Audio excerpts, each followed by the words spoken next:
Maybe don't know. It's important for the coalition to try to secure open public access. And one of the fears that we have that we want to try to mitigate is commercial monetization relative to actual access. Power. This time to build power. This time to build power. This time to build power.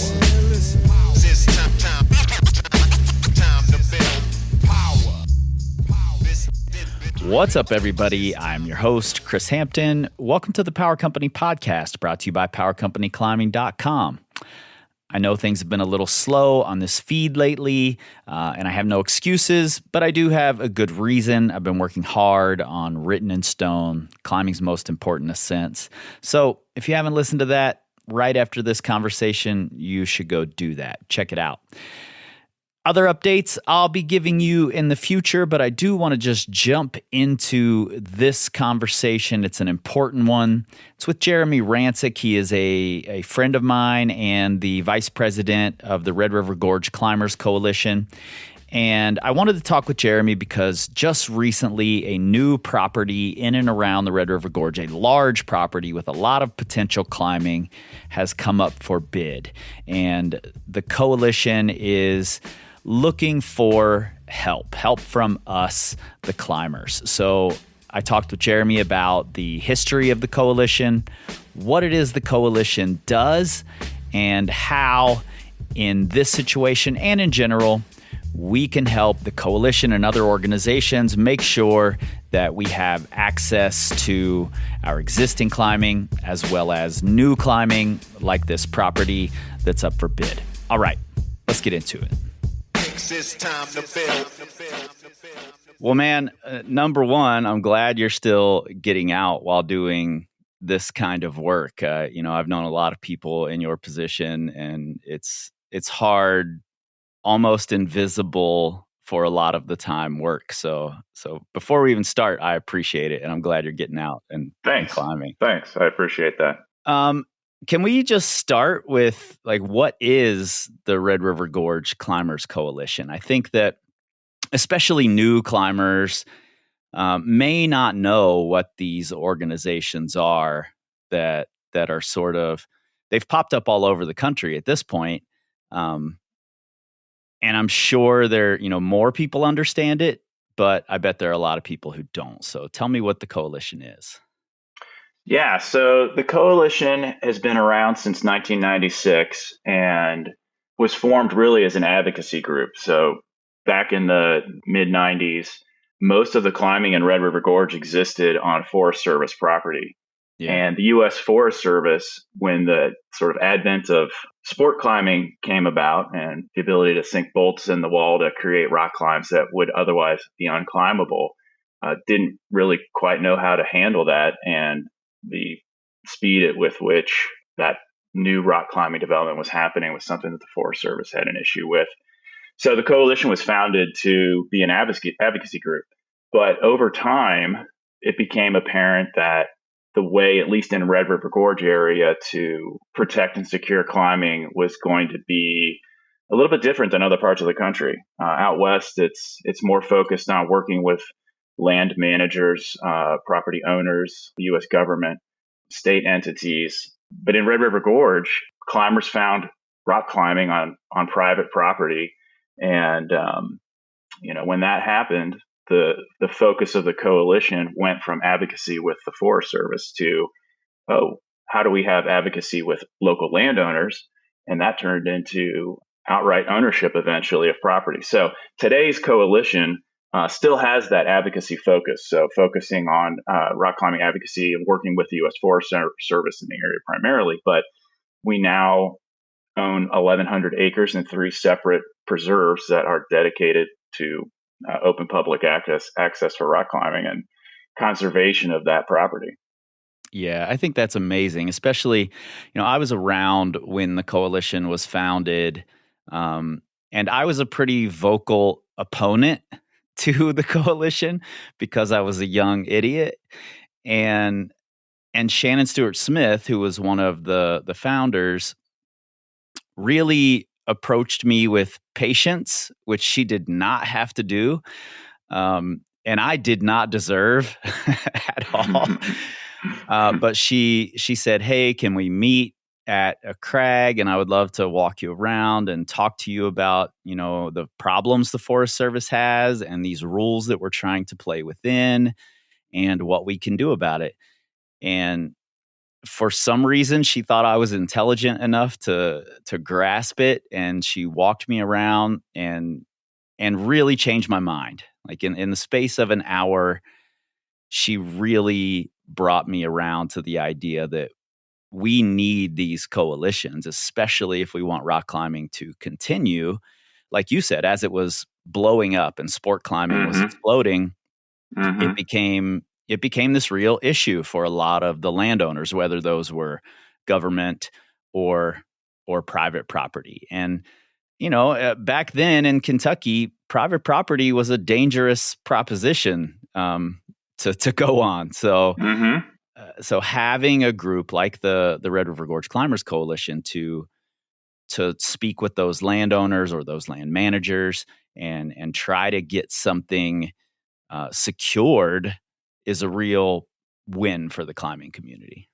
And there was a fair amount of progress made with the Forest Service early on. And I think I want to be very clear. We have a good relationship with the Forest Service. We signed a new memorandum of understanding with them in 2019, which reaffirmed our dedication to working with them to support rock climbing where it exists already and keep the window open or the door open for new opportunities.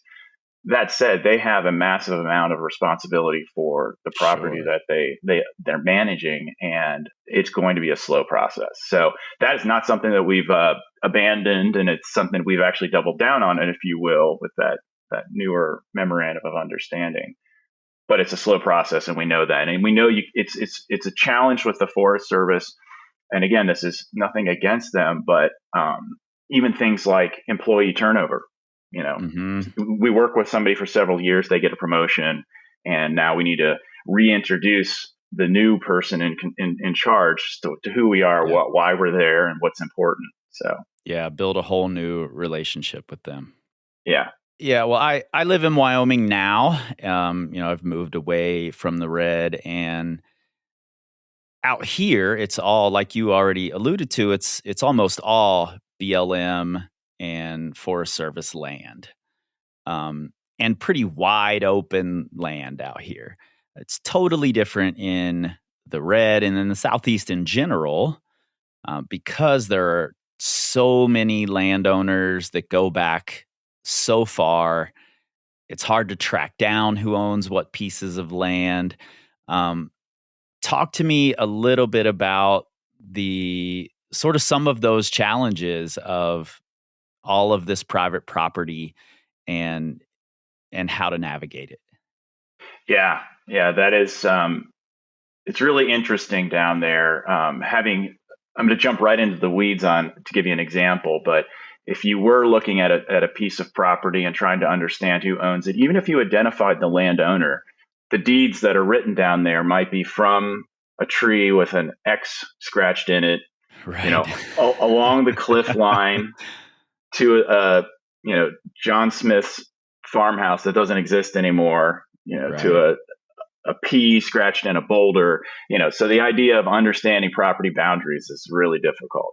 One of the other really unique things is that Kentucky and Texas hold something very similar in that there's this whole mineral extraction history, and that is still ongoing. That is part of the land ownership issues there. And what I mean by that is there's coal and oil extraction that's happened historically in Kentucky, and it were time periods of boom for places like Lee County, where our properties are located, and then also resulted in some pretty challenging economic environments when the boom sort of busted there. Getting back to the property though, and ownership and who owns what, the mineral rights on the properties in Kentucky were almost all severed hundreds of years ago, in the 1800s or earlier sometimes.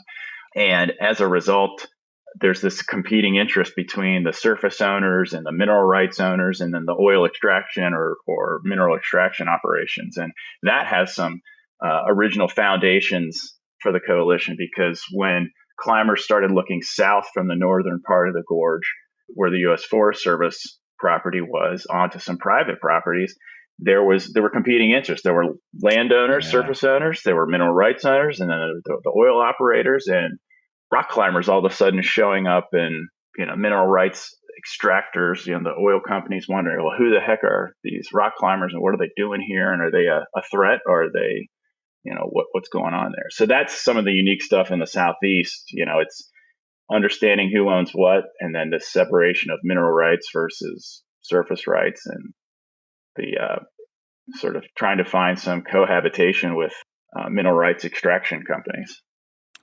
Yeah, and I guess that led to the coalition slogan, and I don't know if it still is, but it used to be this idea of, if we own it, they can't close it. Yeah, you're exactly right. And it sounds a little confrontational, but I think at the time that was what was needed to sort of jumpstart people think about things a little differently. And Jereme, at the time, I liked confrontational, so not that I don't like it now, but at the time, that was my whole identity, was confrontational.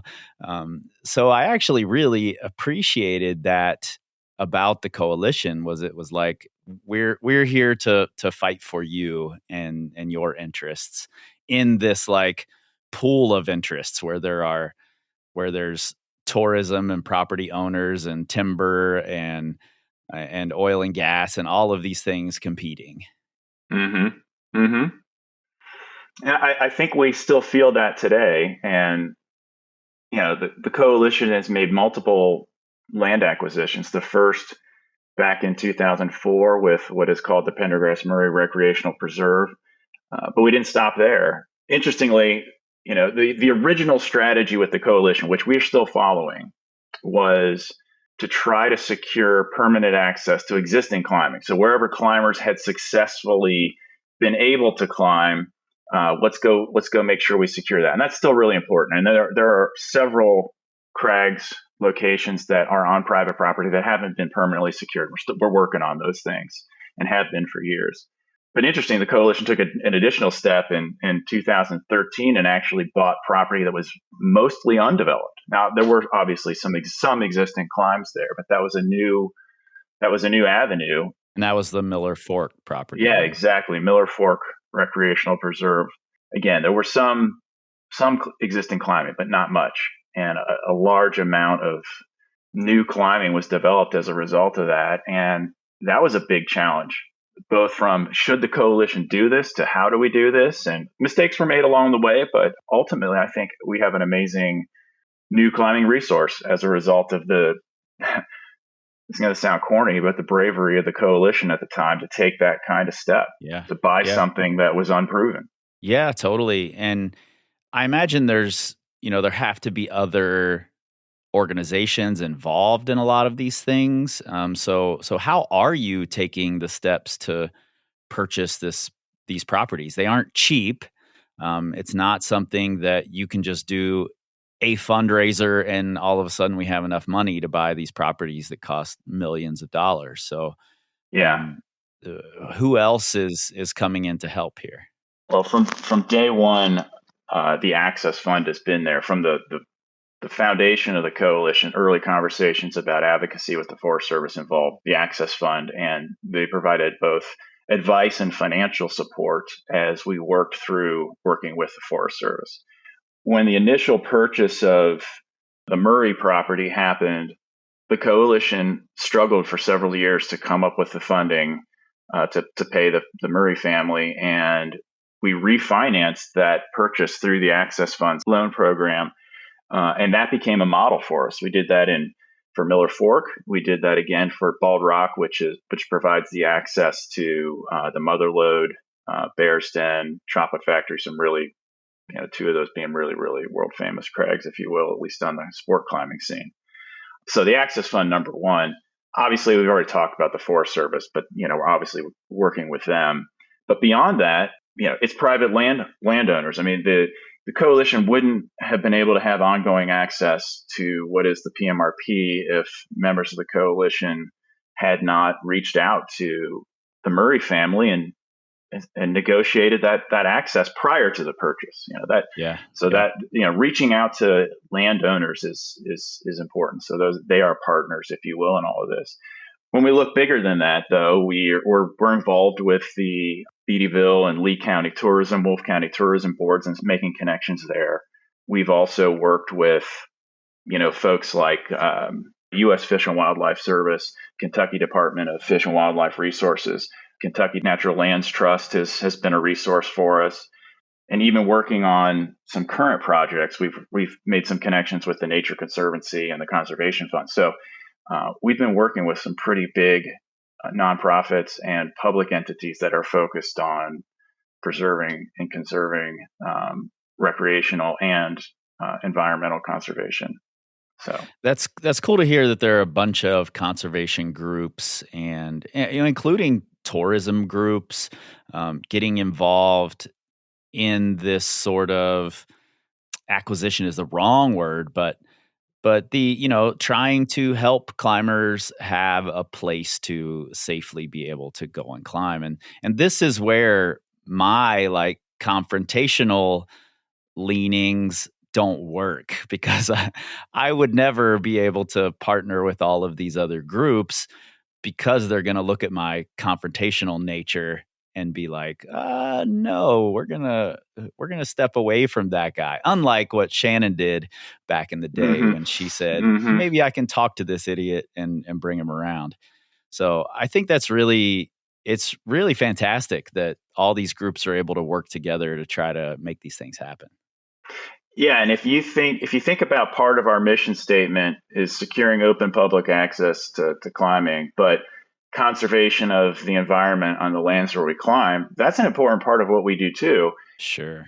An example of that has come back to be beneficial, and maybe we'll chat about it later, but we worked with the Kentucky Waterways Alliance and the U.S. Fish and Wildlife Service and identified a threatened species of fish that existed on our property. They came and did some research and identified the fish, and it's the Kentucky arrow darter, and so that's really neat that we were able to make that connection, and that had nothing to do with climbing. It was about, hey, this threatened species is on our property. How do we connect with the folks who are protecting that species?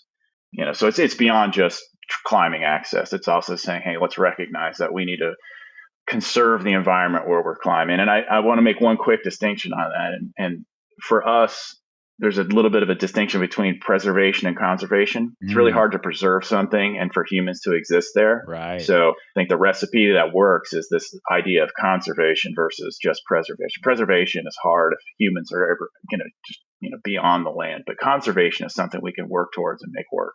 Yeah, I think that's really interesting. When I started climbing, it was not because I wanted to be in the outdoors and I wanted to conserve the natural environment. It was because I wanted to be an athlete, and I came from a gymnastics and skateboarding background where I was like, cement the whole world. But through climbing, I've gained a love of the outdoors, and I think that a lot of climbers probably fall into that same line, especially as gyms become, more and more the norm, and climbers coming into climbing through the gyms. So that sort of brings up this idea of preservation versus conservation. Sort of brings up the idea: do we need more climbing? Like, why is protecting this access and conserving these lands important? Do we need more climbing, especially in a place like the Red River Gorge where there's tons of it already? That's a great question. And selfishly, I like rock climbing, and climbers like rock climbing. So from a rock climber's perspective, more climbing is better than less climbing.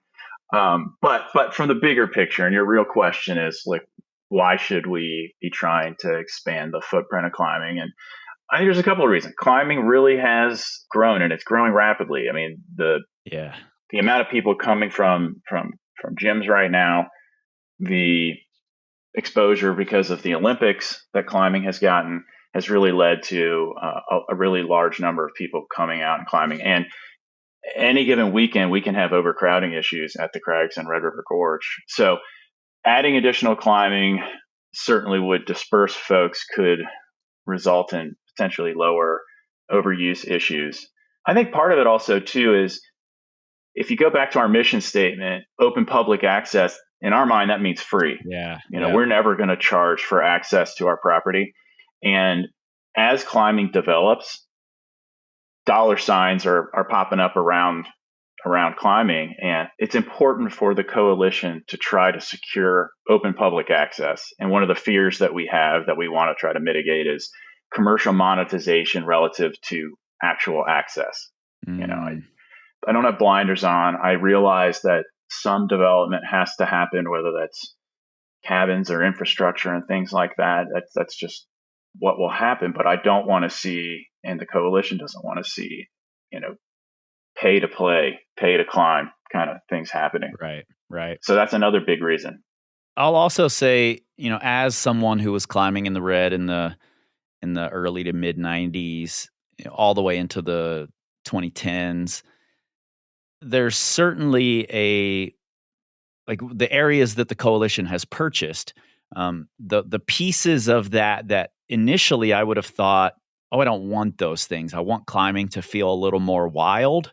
Mm-hmm. But the infrastructure in terms of parking lots and restrooms and well-groomed trails that go, the most logical way, instead of us just tramping through the woods and 12 different people taking 12 different paths to the cliff. All of that infrastructure does lead to a better experience, especially if you're out there specifically for the climbing, which I was. So I think that's a big boon as well, to having these groups saying, here's more climbing. We own this climbing, so it's never going to get closed. It's free, and we're making it a really nice experience for you. Yeah, the stewardship aspect is important and something that the coalition has been focusing on. And that was a debate. I mean, I know there were a lot of folks who wanted to say, hey, this should just feel wild. We don't want the infrastructure. But the reality is, if the number of people visiting surpasses a certain threshold, you've got to have the infrastructure or you have degradation. That's, again, where we've partnered with the Access Fund a lot, is on that stewardship initiative, doing trail work. We've had their trail crews out multiple times. Mm-hmm. We've gotten multiple grants over the years from a variety of organizations to enhance our infrastructure. And one of the things that the coalition is focused on with its opening up some newer crags was trying to get them in an appropriate shape before they got announced to the public. So when the public gets there, it's not, okay, now we need to go out and fix it. We've gotten it to a reasonable state ahead of time. And that's been a little bit of a newer model for the coalition. Generally, it was go secure the climbing after it's been developed. Now it's, okay, let's make sure we also have the infrastructure in place. Yeah. And I have to think that that's a more agreeable model as well to the landowners around Kentucky. There's a lot of family history and pride that's in place there. And for someone to come on their land and develop climbing and then ask for permission later and say, we'd like to make this a nice experience, that's a little less genuine than someone coming in ahead of time and saying, hey, here's what we want to do. Let's work to make this happen. Mm-hmm. Mm-hmm. Agreed. So we agree that we need more climbing. So, especially in this model, like if we can own it, I really like the idea of more climbing is better. Mm-hmm. So there's this Ashland property that's up for sale. It's up for bid right now. Mm-hmm. Mm-hmm. And tell me a little bit about that. It sort of made a little splash on Instagram, asking for big donors and partners to come in and help. So tell me a little bit about the history of that property. Yeah. So Ashland Inc. is a publicly traded global diversified chemical company, but their history was as Ashland Oil, Ashland Exploration, focused on oil extraction in Lee County as part of their business model. And obviously, they were bigger than just Lee County, but that was a big piece of it. They actually purchased, I believe, a company called Southwestern Petroleum, which had aggregated this 3,000 plus acre tract of land over what's called like the big sinking oil field in that part of Kentucky. And that oil operation had been going on for, over 100 years. In the mid 70s, Ashland was doing its operations, but eventually started to wind it down. And Ashland reframed itself as a company more recently in the last 10 or 15 years to be out of the oil business and more in just diversified chemicals. As they made that shift, they took around around 2,800 acres that they currently still have and signed a memorandum of understanding with Kentucky Department of Fish and Wildlife Resources to have them manage it as a wildlife management area open to hiking, hunting, fishing. Interestingly, not specific to Kentucky Department of Fish and Wildlife Resources, but to this property, Ashland in that MOU had written in no rock climbing. I think it was about liability concerns, not necessarily, something against rock climbers. But yeah, we are a litigious society after all. Yeah. So Ashland over the last few years has been removing oil equipment and doing cleanup, and through word of mouth with local climbers, which is another aspect I didn't mention it. Part of the outreach is just the local climbers in the community getting wind of what's going on with property owners and property. And that's we got wind that Ashland's cleaning this property up with the intention of a sale. And the coalition's been working on this for over a year and a half, maybe a little bit more than that. And very early on brought the Access Fund in, and we looked at this and said, how do we get ahead of this? How do we get ahead of a bid? And through the Access Fund, we made connections with the Nature Conservancy and the Conservation Fund, and had several meetings. And actually, we put together a memorandum of understanding and sent a letter of intent off to Ashland corporate asking for some meetings to make an offer on the property before it went out to bid. Unfortunately, Ashland, saw the letter, but felt like the bid process was going to be more appropriate for what they needed to do. And I can't judge them for that. It's a public company. They've got shareholders. Yeah. I don't want to put words in their mouth because I didn't say it specifically, but I got a feeling that you got to maximize your value for your shareholders, that sort of thing. Of course. We made a lot of progress and had some good phone calls with Ashland, but ultimately the property is now out to bid. And the challenge I see there is property valuations have just been going up and up and up in the area because of the recognition of the recreational value and what that means from, cabin development as an example. And 2,800 acres could fetch a very high number from a developer, a high dollar value from a developer. And Coalition has said, okay, if we were going to have to bid against somebody of that size, maybe we need to try to bring in some bigger partners. And some of the nonprofits we worked with, to be clear, are big partners and have the money available. Ultimately, though, they need a takeout partner. They need somebody like the Coalition or the state or the federal government to ultimately own the land. And while this property has certain areas that are very important to be preserved from an environmental perspective, the broader piece doesn't quite have the attraction that some other areas of the country right now might have. Yeah, I think it's fascinating, this piece of if Ashland puts it up for bid and developers are coming in to develop cabins and that sort of tourism piece, it's obviously going to raise the price by quite a bit. Whereas, 25 years ago, that sort of property might have been seen as not as valuable once the mineral rights were used up, or once the mineral extraction was done. So that raises the price for the coalition. So I'm sure that's where something like the access funds, their loan program comes into play here in trying to secure these types of areas. Mm-hmm. That's correct.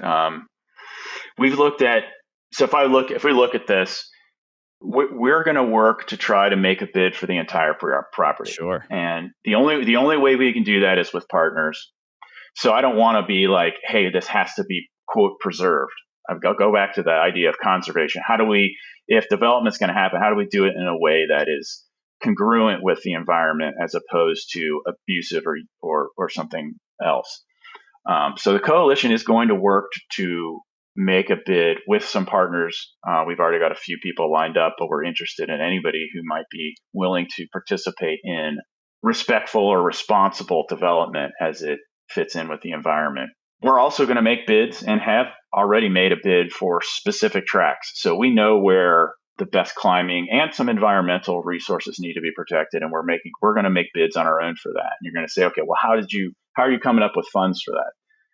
We paid off Bald Rock, and that was our last land purchase. And we've had a few years since that was done. So we've been able to have several successful Rocktoberfests, and we've got our own internal land acquisition fund, if you will, that we've built up. So that's one piece that we'll use. We have had a very successful conversation with the U.S. Fish and Wildlife Service, and they have committed to assist us in purchasing one specific tract where the Kentucky arrow darter lives, and that threatened species. So that's another funding source that we were able to negotiate fairly quickly.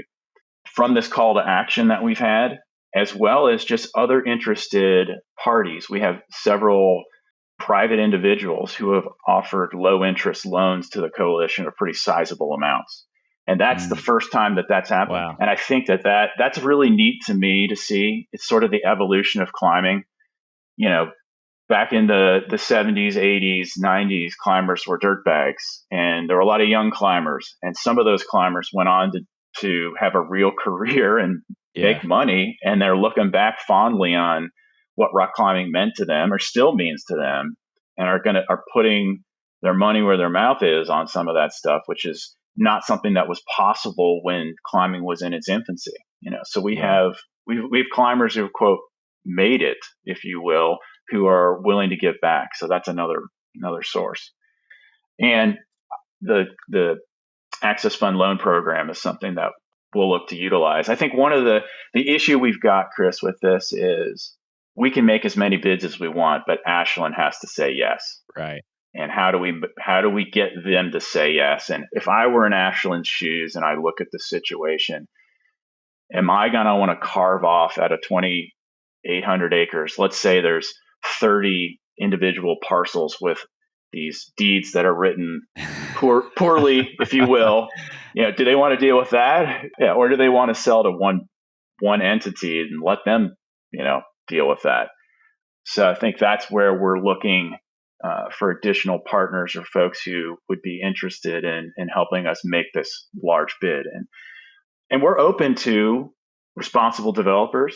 We're open to climbers who might want to have their own founders plot, if you will. We're open to all ideas. We just want to make sure that whatever shape that takes is congruent with our mission statement and our values. That's a really interesting part of it I hadn't considered, is if there's a climber developer out there who wants to come in and work with you all and the other organizations involved to develop some piece of it, that's an option. Mm-hmm. So there's lots of room for creative options here, rather than just give us your money. Correct. And I think, to be honest, the give us your money option is lofty. If we're talking, I don't want to get into to specifics, but we're talking millions and millions to buy the whole tract. And I don't know that that's the best use of climber funds, because there's a lot of this property that's just wooded property. So a creative solution is what's required here. And we're looking at the big picture with this, not just specific crags, if you will. Yeah. And so the bid that's up now has a window that is closing. I think it's, probably around 30 days remaining right now. Yeah, that's right. When this goes out, there'll probably be 25 days or something like that remaining. Even if you don't make that bid window, that doesn't mean that all options are lost. That's 100% correct. If I see multiple potential outcomes, I see Ashland potentially being willing to carve off a couple of properties for the coalition because we've made a good case. Mm-hmm. So I'm not excluding partial wins. A partial win is a win. Totally. If a developer who's not partnered with the coalition or whatever the entity is that might, purchase the property, that's not the end of the world at this point. That just means we need to start new negotiations with those folks and figure out, as we have had in the past, how do we have conversations with landowners about access? So if we don't win the bid, it's not over. We'll keep working on it, but it would be really neat if the coalition could be part of the winning bid, just because that'd be a really great opportunity to close on. Something that occurred to me when you were talking about the beginnings of this project being, a year and a half ago, we are just hearing about it now. And I think this is how the coalition is always working. You guys are always in the background trying to secure climbing, to see what's next. And we tend to, I'm generalizing all of the other climbers with me here, but we tend to react when we hear something. Mm-hmm. And I think there are ways we can continue to make sure that we're helping this process along, even when the process is going on in the background and we don't quite know what that is. And I think it doesn't all come down to we need mega donors all the time. Certainly, we're not all going to have the privilege to be a mega donor. So we can still be giving back in lots of ways, right? Absolutely. I'm going to start with the real easy stuff on this one because you raise a great point, but it's just thinking about how to be a responsible visitor on whoever's property you're on. I mean, that's just number one. How do you go to a crag or a cliff, and what's the appropriate behavior? How do you leave that area as good as it was when you first came, or better in some ways? Simple example is micro trash. That little corner of the wrapper that somebody missed, pick it up, take it with you. Mm-hmm. Be respectful and responsible for your party and the other folks around you. I think we're also at the point where we need to support certain organizations. I think every climber in the United States ought to be a member of the Access Fund. They should probably be a member of the American Alpine Club. And they should probably be a member or a donor to whatever they identify their local climbing organization to be. So if the Red is your home crag, you ought to be a member of the Red River Gorge Climbers Coalition. And that's really important. If I use the coalition as an example, we now have 2 full-time staff. We're going to need to add a third here in the next year or so. And, I think into sort of the public radio model. We don't want to pause climbing so that we beg for money, in the fall during the primetime climbing season, have our fund drive. We need to get to a model where everybody says climbing is important to me. Therefore, I'm going to help support this organization so it has enough recurring revenue to support the staff it needs to operate. So, those are the first two pieces. And there is a monetary aspect to that second piece. I think another piece is just a little bit of grace. These things take time. It can be very easy to look at organizations like the Coalition or the Access Fund and say, what are they really accomplishing? What's going on here? We eventually have these big wins, but in between there's a lot of time, and so I think there's a little grace is needed to recognize that the opportunities and progress that those organizations work on take time, and to not jeopardize their success, all this stuff can't be talked about. I'll use the Coalition as an example. We're working on a recreational easement on another piece of property. couple that with what we've got going on here with Ashland, there could be some really big stuff that could happen in the next year and a half, 2 years that would open up a lot of new and existing rock climbing.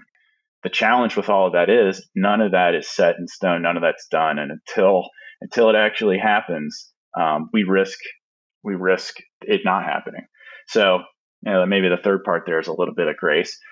A fourth piece is some of those opportunities that I just mentioned, the only way that they have gotten to where they were climbers being involved. Yeah. So whether you're volunteering with the organization or saying, hey, I'm in the local community. I heard about this opportunity. I'm going to bring the coalition in. And that has happened in these opportunities where local climbers have made a connection with a landowner or somebody else involved in a property or area and brought that connection to the local climbing organization, the coalition in this example. So I think that's another way that people can help. Yeah, and I'll add to that. Getting involved piece is that so many of us have unique skills that we can offer. It's not only lawyers required here or money required here. For 20 plus years, one of my biggest donations to a lot of different coalitions and organizations has been emceeing their big fundraising events for free and trying to get people to open up their wallets and give. And I think just identifying whatever your skill is a really valuable way to go and just offer that up to your local organization or to the Access Fund or whoever it is that's working in these areas that you value. And you can be a dirtbag climber and do that. Yeah. The other thing is sometimes it could be hard to find the time to give back. And one of the things that Billy Simic, our executive director, recently organized was a trail day for locals, because a lot of the locals, if when I say locals, I want to be really clear here, because I don't want somebody who was born and raised in Lee County to get offended by me calling somebody a local, because that's not really what I mean by local when I say a climbing local. Climbing local in our parlance means somebody who is living in the area for the purpose of having a life that revolves around rock climbing. And for a lot of those folks, that might mean working at time periods that prevent you from participating in things like trail days. So Billy organized a trail day for, quote, the locals. And that's amazing. I love to see folks who normally couldn't make it to a trail day psyched to go do a trail day on their own, on their terms and their time. So people are continuing to find ways to give back and support, and that's great. Yeah. So right now, let's give folks a call to action here. And then I have one last question I have to ask, but okay. What can folks do right now to help with this Ashland property? Yeah. Connections are number one. If you have connections to folks who you think might be interested in supporting this, help make those connections, make an introduction to the coalition. You can send an email to access@rrgcc.org to get that started. That will go to me and the other members of our Access and Acquisitions Committee. If you feel like you are one of those people who might be interested in supporting this opportunity financially or as a partner, reach out to that same address. And I'm not asking for anybody to write a check today. This is more about formulating a bid, identifying resources, and coming up with a strategy. So this isn't like, hey, send in your money right now. This is, if you're willing to make a commitment, let's have a conversation about it and figure out how to make that work. So I think those are the two immediate needs. Longer term, if we're successful with this, we may need to do some serious fundraising to pay off some loans. So that there might be a third call to action later on, and I hope that's what happens. Yeah, maybe I'll come back as MC for that fundraiser. All right, that'd be good. I'm throwing my hat over the fence here. I've retired from the MC job, but maybe I'll come back.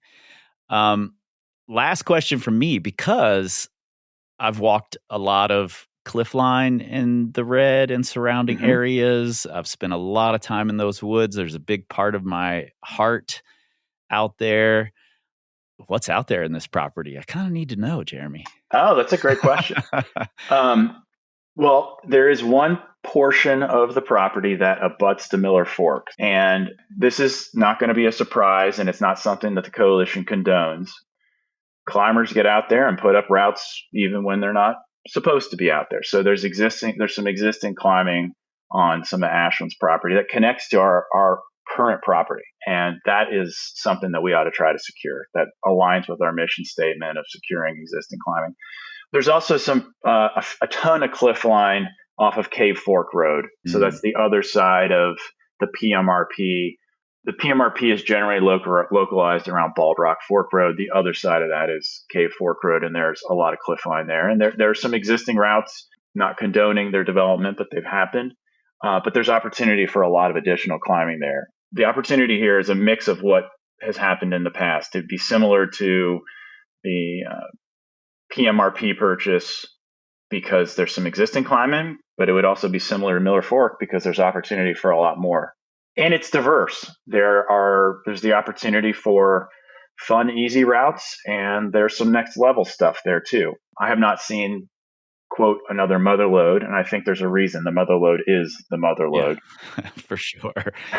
But there's the opportunity for some really hard, cool routes that might attract, the crushers out there. But there's also a lot of opportunity for fun, easy climbing. I went to a trad clinic, and Shingo was the one who love Shingo. Yeah, he led that clinic, and one of the things he said during that clinic was, "If you don't like easy climbing, you don't like climbing." And that really stuck with me. I was like, all right, we need to back off this. It always has to be about pushing the grades. Sometimes you just want to go out and have some fun.